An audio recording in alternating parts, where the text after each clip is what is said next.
তো নমস্কাৰ বন্ধুসকল, আজি আমি সাধাৰণ জ্ঞানৰ 10টা প্ৰশ্ন আলোচনা কৰিম যিকেইটা কম্পিটিটিভ এক্সামত আহি থকা দেখা যায়। তো বলক আমি আৰম্ভ কৰোঁ। 1 নম্বৰ প্ৰশ্নটো, উৰিষ্যা দিৱস কেতিয়া পালন কৰা হয়? উত্তৰ 1 এপ্ৰিল। 1934 চনৰ 1 এপ্ৰিল তাৰিখে উৰিষ্যা ৰাজ্যখন গঠন কৰা হৈছিলে। 2 নম্বৰ প্ৰশ্ন, ৰিজাৰ্ভ বেংকৰ প্ৰতিষ্ঠা দিৱস কেতিয়া পালন কৰা হয়? উত্তৰ 1 এপ্ৰিল। 1935 চনত 1 এপ্ৰিল তাৰিখে কলকাতা ৰিজাৰ্ভ বেংক প্ৰতিষ্ঠা কৰা হৈছিলে। 3 নম্বৰ, দেহৰাদুন কোনখন ৰাজ্যৰ ৰাজধানী? উত্তৰ উত্তৰাখণ্ড। 4 নম্বৰ, জিম কৰ্বেট ৰাষ্ট্ৰীয় উদ্যানখন কোন ৰাজ্যত অৱস্থিত? উত্তৰ উত্তৰাখণ্ড। উত্তৰাখণ্ডৰ মুখ্যমন্ত্ৰীজনৰ নাম ত্ৰিবেন্দ্ৰ সিং ৰাৱত আৰু ৰাজ্যপালৰ নাম বেবী ৰাণী মৌৰ্য। 5 নম্বৰ প্ৰশ্নটো, গংগা নদীখনক বাংলাদেশত কি নামে জনা যায়? উত্তৰ পদ্মা।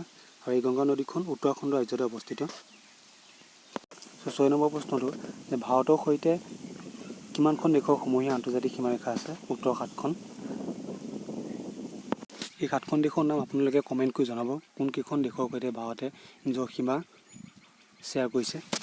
7 নম্বৰ প্ৰশ্নটো, ভাৰত ৰত্ন লাভ কৰা প্ৰথমগৰাকী ব্যক্তি কোন? উত্তৰ শ্ৰী ৰাজাগোপালাচাৰী। 1954 চনত প্ৰথম ভাৰত ৰত্ন বঁটা প্ৰদান কৰা হৈছিলে।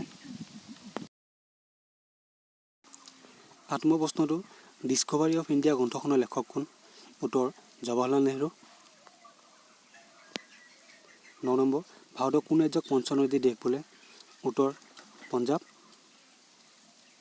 আৰু আজি শেষ প্ৰশ্নটো, পৃথিৱীৰ আটাইতকৈ পুৰণি সভ্যতা কি? উত্তৰ মেচুপটেমিয়া সভ্যতা।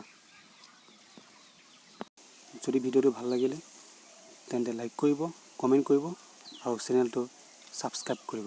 ধন্যবাদ।